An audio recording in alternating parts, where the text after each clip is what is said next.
जौखोन्दोनि मादाव 70% बिथाङा राजनितिनि खामानि जानासो खामानि मावबोदों। जेब्ला बिटिआर एग्रिमेन्ट जादों बै समाव पाब्लिकनि भटखौ मोननो थाखाय सेंग्रा सिख्लानि भटखौ मोननो थाखाय नखर नखर एबसुफोरा दुलाराय बर' आफादनि दैदेनगिरिफ्रा आनसलिकफोरा दैदेनगिरिफ्रा नखर नखर सार्टिफिकेट खांदोंमोन।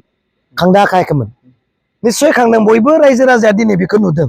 नखर नखर सार्टिफिकेट खांनानै साख्रि मोनगोन, मोनसे नखराव मोनसे पदआव मोनसे साख्रि होगोन होननानै सार्टिफिकेट खांहोनाय व्यक्तियानो जाहैबाय दिपेन बर' बिथां। आरो बिथांनि अर्डार मोनाबा आनसलिकफोरा बोरै सार्टिफिकेट खांनो? बिनि गेजेराव जोंहा कास्टम बसुमतारी बिथाङाबो खांदोंमोन। बिथाङा मिथिबाय उनाव नंखाय, बिथाङाबो बिथांनिनो अर्डार मोननानै निश्चय खांदोंमोन। दा बिनिखायनो बेफोर नाम्बार 1 थखायनायनि थाखायनो दिपेन बर' बिथांखौ रायजोआ दिनै बिनि फिननायखौ होगोन। आरो फरायसा आफादनि आफादगिरि जाना थानाय समावनो दिपेन बर' बिथाङा रायजोखौ गोबांबार बर' रायजोखौ फानबोदों। आरो बे फाननाया बोरै फानखो नोंथांमोना मिडियायाव गासैखौबो होजोबबानो नोंथांमोना मिथिगोन। बर' जाथिखौ बिथांमोना इलेक्शननि बिसायख'थिनि समाव गोबांबार फानबोदों। आरो बे फाननायनि माबायाव असिलायाव बिथाङा माबा मोनसे एजेन्ट जानायनि थाखाय मोनसे प्रफिट बिथाङा निश्चय मोनदों, सेलारि बिथाङा मोनदों, बेखौ जोङो मिथिगौ। बिनिखायनो रायजोआ बेबायदि सासे थगायसुला थिफुथला दुगा लिडारखौ बेबायदि उदालगुरि बायदि जायगायाव जेबो जागा होनाय नङा। आरो गोबां जातिनि खामानि मावगोन होननानै बिथाङा प्रमिस लानानैबो राजनितिनि खामानिसो मावबाय थादोंमोन। बे खोथाखौ रायजोआ मोजाङै मिथिगौ।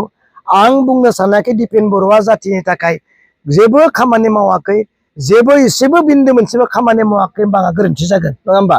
मावदों, नाथाय जौखोन्दोनि मादाव 70% बिथाङा राजनितिनि खामानि जानासो खामानि मावबोदों। जोंहा बे उदालगुरि बियाबाव बिसेसकै रिहन दैमारिया बिथाङा देरहानायनि जिथु इसारा बे फाइनाल जानानै फैबाय। आरो जोंहा बे बियाबावनो गोदो साननैसो आगोल जिरायथ'नाय मानगोनां दिपेन बर' बिथाङा ट्रेक्टर पार्टिनिफ्राय जानानै बिजाथि महरै गसंदों। बिथांखौ रायजोआ गोरलैयैनो फेजेनगोन।